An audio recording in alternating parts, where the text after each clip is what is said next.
कोई नहीं आया वहाँ पे 1.5 घंटा। वो जिंदा था तब तक कोई नहीं आया वहाँ पे। अगर कोई हेल्प होती, आर्मी होती तो फिर मैं बच सकता था। வணக்கம். நீங்கள் பார்த்த இந்த வீடியோ அப்படிங்கிறது கடற்படை லெப்டினண்டாக இருக்கக்கூடிய வினய் நர்வால் அவர்களுடைய சகோதரி ஹரியானாவினுடைய பாஜக முதல்வரை பார்த்து கோபத்தோடு கதறி அழக்கூடிய காட்சி தான். அவங்க என்ன சொல்கிறாங்க அப்படின்னா, அந்த பாஜக முதலமைச்சரை பார்த்து என்ன சொல்கிறாங்க அப்படின்னா, என்னுடைய சகோதரர் 1.5 மணி நேரம் உயிருக்கு போராடி கொண்டிருந்தார். அதாவது பயங்கரவாதிகளுடைய குண்டடி பட்டதற்கு பிறகு 1.5 மணி நேரம் அவர் உடம்பில் உயிர் இருந்திருக்கு. ஆனால் காப்பாற்றுவதற்கு யாரும் இல்லை. உடனடியாக உதவி கிடைத்திருந்தால் அவருடைய உயிர் பிழைத்திருக்கும். ஆனால் யாருமே வரல அப்படிங்கிறத பாஜகவினுடைய முதலமைச்சரை பார்த்து அந்த கப்பற்படையினுடைய லெப்டினன்ட் சகோதரி சொல்லக்கூடிய வீடியோ இன்றைக்கு இந்தியா முழுவதும் மிகப்பெரிய அளவில் வைரலாகி கொண்டிருக்கிறது. இப்போ நீங்கள் பார்த்தீங்க அப்படின்னா இந்த வீடியோ எப்போது வேண்டுமானாலும் டிலீட் செய்யப்படலாம். ஏன்னா இன்றைக்கு ஒரு மிகப்பெரிய அழுத்தம் பாஜகவிடமிருந்து ஊடகங்களுக்கு வந்து கொண்டிருக்கிறது. குறிப்பாக நீங்கள் பார்த்தீங்கன்னா காஷ்மீரில் முஸ்லீம் மக்கள் மிகப்பெரிய அளவில் உதவிகள் செய்திருக்கிறார்கள் அல்லவா. அங்கு ஒரு மிகப்பெரிய அசம்பாவிதத்திலிருந்து பல உயிர்களை காப்பாற்றியவர்கள் முஸ்லீம் மக்கள் தான். அப்படிப்பட்ட வீடியோக்கள், பகல்காமில் முஸ்லீம் மக்கள் உதவியதாக கூறப்படக்கூடிய வீடியோக்கள் அனைத்தையுமே உடனடியாக நீக்கம் செய்ய வேண்டும் என்று சொல்லப்படுகிறது. இப்போது நான் ஒரு செய்தி வரேன். இப்போ இந்த சம்பவம் நடந்து 3 நாட்கள் ஆகிறது இல்லையா. இந்திய மக்கள் மோடியை பார்த்து அமித்ஷாவை பார்த்து கேட்கிறார்கள். என்ன கேட்குறாங்க? தினசரி 2500 பயணிகள் வரக்கூடிய ஒரு இடம், அந்த இடத்துல சர்வசாதாரணமாக கூலா ஒரு 26 பேரை வந்து சுட்டு கொலை பண்ணிட்டு பயங்கரவாதிகள் போகிறாங்க. இதுக்கு பொறுப்பு யார்? இந்த பாதுகாப்பு வீழ்ச்சிக்கு காரணம் என்ன? இப்போ நேற்றைய தினம் கூட நீங்கள் பார்த்தீங்கன்னா காங்கிரஸ் கட்சி அனைத்து கட்சி கூட்டத்தில் மோடியை பார்த்து, அமித்ஷாவை பார்த்து, பாஜகவை பார்த்து இந்த கேள்வியை வலுவாக எழுப்பி இருக்கிறார்கள். அந்த இடத்துல அவங்க ஒத்துக்கிட்டு இருக்கிறாங்க போல இருக்குது. அதாவது பாஜக ஒத்துக்கிட்டு இருக்கு, ஆமாமாங்க பாதுகாப்பில் மிகப்பெரிய வீழ்ச்சி நடந்திருக்கு அப்படின்னு ஒத்துக்கிட்டதாக இன்றைக்கு செய்திகள் வந்திருக்கிறது. இதில் இன்னொரு முக்கியமான விஷயம் என்னென்னா, பாஜக தலைவர்களை பார்த்து இந்தியாவினுடைய நேர்மையான துணிச்சல் மிகுந்த பத்திரிகையாளர்கள் சில பேர் இந்த கேள்வியை கேட்கிறார்கள்.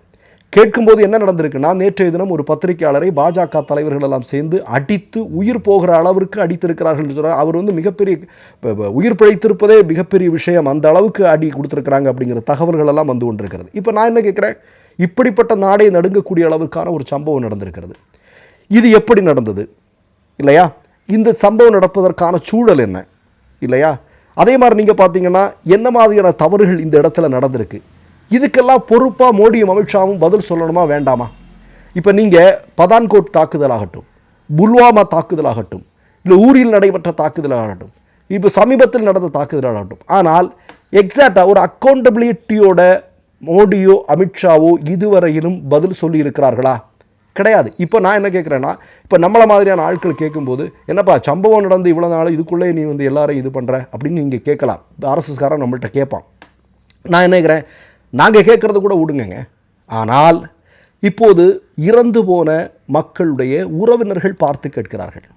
பாதுகாப்பு கொடுக்குற, அங்கே எல்லாம் சரியாயிடுச்சு, நாங்கள் வந்தால் பயங்கரவாதம் எல்லாம் முழுசாக ஒழிஞ்சிரும் அப்படின்னு சொல்லி வீரவசனம் பேசுனியே, அதை நம்பித்தானே நாங்கள் வந்தோம், இன்னைக்கு 28 பேர் கொல்லப்பட்டிருக்கிறாங்க இல்லையா அப்படின்னு இறந்து போன மக்களுடைய உறவினர்கள் மோடியையும் அமித்ஷாவையும் பார்த்து கேட்கிறார்கள். பதில் சொல்லணுமா வேண்டாமா?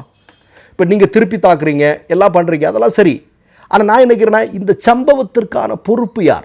இந்த சம்பவம் எப்படி நடந்தது? இதில் பாதுகாப்பில் எவ்வளோ பெரிய வீழ்ச்சிகள் நடந்திருக்கிறது, இதற்கெல்லாம் பொறுப்பு யார்? யார் பொறுப்போட பதில் சொல்லணும்? அதை ஏன் மோடியும் அமித்ஷாவும் செய்ய மாட்டாங்கிறாங்க? அதான ரொம்ப முக்கியமான கேள்வி. இன்றைக்கு நேற்றுக்கு நான் பார்க்குறேன், இது தொடர்பான விவாதத்தில் ஒரு ஆர்எஸ்எஸ்காரன் வந்து உட்காந்து பேசுகிறான். என்ன பேசுகிறான் தெரியுமா? உமர் அப்துல்லா இந்த பெஹல்காம் பகுதியில் இந்த சுற்றுலா பயணிகள் செல்லக்கூடிய இடத்துல அவர் வந்து சில தினங்களுக்கு முன்பே, அதாவது சில மாதங்களுக்கு முன்பே அவர் சாவி போட்டு அந்த இடத்த திறந்து விட்டுட்டாராம். திறந்து விட்டதுனால தான் போகிறாங்க, இது வந்து மோடிக்கும் அமித்ஷாவுக்கும் தெரியாது அப்படின்னு ஒரு ஆர்எஸ்எஸ்காரன் பேசுகிறான். நான் என்ன கேட்குறேன், முட்டாள்தனமாக வளரிட்டு இருக்கிறீங்களேடா. இன்றைக்கி காஷ்மீருடைய பாதுகாப்பு யார் கைகளில் இருக்குது? மோடியினுடைய அமித்ஷாவுடைய கைகளில் தான் இருக்குது. அங்கே இருக்கக்கூடிய சிஆர்பிஎஃப்ஓ, அங்கே இருக்கக்கூடிய ஆர்மியோ அல்லது காஷ்மீரி போலீஸோ யார் சொல்படி கேட்டு நடக்கும்? அமித்ஷா சொல்கிறது தான் கேட்டு நடப்பாங்க. அப்படி தானே? இதான உண்மை. இப்போ நான் என்ன கேட்குறேன்னா, உமர் அப்துல்லா காஷ்மீரி போலீஸோட மண்ணை தூவி, அதே மாதிரி சிஆர்பிஎஃபினுடைய கண்ணில் மண்ணை தூவி, மிலிட்ரியுடைய கண்ணில் மண்ணை தூவி, இவர் தனியாக சுற்றுலா பயணிகளை வாங்க, நான் பூட்டு போட்டு சாவியை போட்டு திறந்துறேன், நீங்கள் போயிட்டு வாங்கன்னு இவர் சொன்ன மாதிரிலாம் உட்காந்து பேசுகிறீங்களா? ஏன்னா கொஞ்சமாவது வெக்கம் இருக்காடா உங்களுக்கு இந்த மாதிரிலாம் பேசுகிறது? மிகப்பெரிய பாதுகாப்பு குளறுபடி நடந்திருக்கிறது. இப்போது மோடி என்ன சொல்லணும்? மோடிக்கு உண்மையிலே துணிச்சல் இருந்ததுன்னா என்ன சொல்லணும்? இனியாவது சொல்லலாம் இல்லையா, இந்தியாவில் இருக்கக்கூடிய எல்லா குடிமகன்களுக்கும் நான் பாதுகாப்பு கொடுப்பேன், இனி இந்த மாதிரியான ஒரு அசம்பாவிதம் நடக்காமல் நான் பார்த்துப்பேன், இப்படிங்கிற மாதிரியான ஒரு வார்த்தையை தானே சொல்லணும். இது மட்டும் இல்லைங்க, நான் என்ன கேட்குறேன், இப்படி இப்போ ஒரு சம்பவம் நடந்துருச்சு. பீகாருக்கு ஓடுறார் இல்லையா மோடி, ஓடி பிடிச்சி உடனே ஓடுறார் இல்லையா, பீகாரில் எலெக்ஷனுக்கு ஓடுறார் இல்லையா.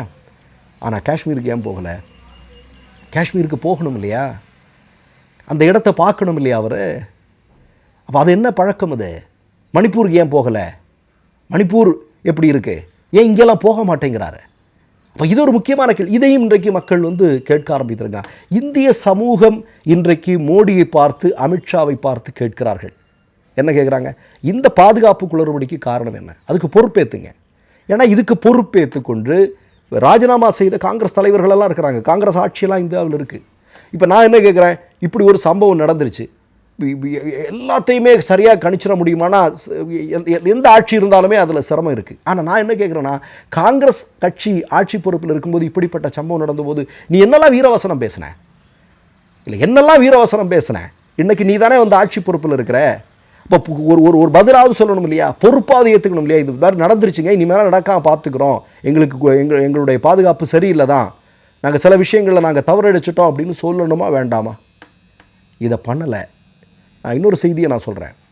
ஒரு வீடியோ, அதாவது நீங்கள் மோடி அவர்கள் பேசிய வீடியோ இன்றைக்கி ஊடகங்களில் மிகப்பெரிய அளவில் வைரல் ஆகிட்டு இருக்கு. அந்த வீடியோவை நீங்கள் இப்போது பாருங்கள்.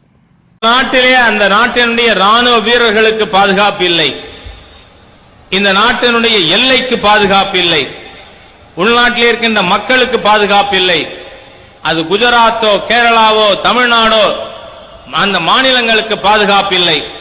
இம்மாதிரி எதற்குமே பாதுகாப்பு இல்லாத ஒரு அரசாங்கம் இருக்கிறது என்று சொன்னால் நம்முடைய முதல் கடமை என்னவென்று சொன்னால் அந்த அரசாங்கத்தை தூக்கி எறிய வேண்டியது நம்முடைய முதல் கடமையாக அமைந்திருக்கிறது. நான் இன்னைக்கு காலையில் தினமும் ஒரு கடையில் போய் பத்திரிகைகள் வாங்குறது வழக்கம். அப்படி போகும்போது இந்த பாக்கெட் கிரைம் நாவல்னு ஒன்று இருக்கும், நீங்களாம் பார்த்துருப்பீங்க. சின்ன நாவல், சுபா எழுதுவார், பட்டுக்கோட்டை பிரபாகர், ராஜேஷ் குமார், இப்படியெல்லாம் நிறைய பேர் எழுதுவாங்க. நிறைய பேர் படிக்கக்கூடிய ஒரு பாக்கெட் சைஸ் நாவல். அது ஒன்று தொங்க விடப்பட்டிருந்தது. அந்த தொங்க விடப்பட்டிருந்த இந்த சமீபத்திய இந்த வாரத்தினுடைய அந்த நாவலினுடைய தலைப்பு என்ன தெரியுமா? நரேந்திரன் ஜாக்கிரதை. மற்றொரு நிகழ்வில் சந்திப்போம். நன்றி, வணக்கம். மை நேம் இஸ் ரெட் சேனலை சப்ஸ்கிரைப் பண்ணிக்கோங்க. அதுக்கப்புறமா பக்கத்தில் இருக்கிற ஜாயின் பட்டனை கிளிக் பண்ணீங்கன்னா ஒரு நியூ பேஜ் ஒன்று ஓப்பன் ஆகும். அதுலேயும் ஜாயின் பட்டனே கிளிக் பண்ணிக்கோங்க. அதில் பார்த்தீங்கன்னா credit card, debit card options இருக்கு. இதில் உங்களுக்கு விசா, மாஸ்டர் கார்டு, ரிப்பே அப்படின்னு 3 ஆப்ஷன்ஸ் கொடுத்துருக்காங்க. அதில் நீங்கள் எந்த கார்டு சூஸ் பண்ணுறீங்களோ அந்த கார்டோட நம்பர் என்டர் பண்ணிக்கோங்க. அப்புறமா கார்டோட வேலிடிட்டி மந்த் அண்ட் இயரை டைப் பண்ணிக்கோங்க. அடுத்தபடியாக உங்கள் கார்டோட பின்னால் CVC கோடுன்னு சொல்லிட்டு 3 நம்பர்ஸ் கொடுத்துருப்பாங்க. அந்த நம்பரை இதில் என்டர் பண்ணிக்கோங்க. அப்புறமா அட்ரஸ் அண்ட் இன்ஃபர்மேஷன் என்டர் பண்ணிட்டு பைங்கிற பட்டனை கிளிக் பண்ணிக்கோங்க. ஒருவேளை உங்க கார்டு நம்பர் இன்வாலிட்னு காமிச்சிச்சுன்னா உங்க கார்டுல இன்டர்நேஷனல் யூசேஜை எனேபிள் பண்ணுங்க.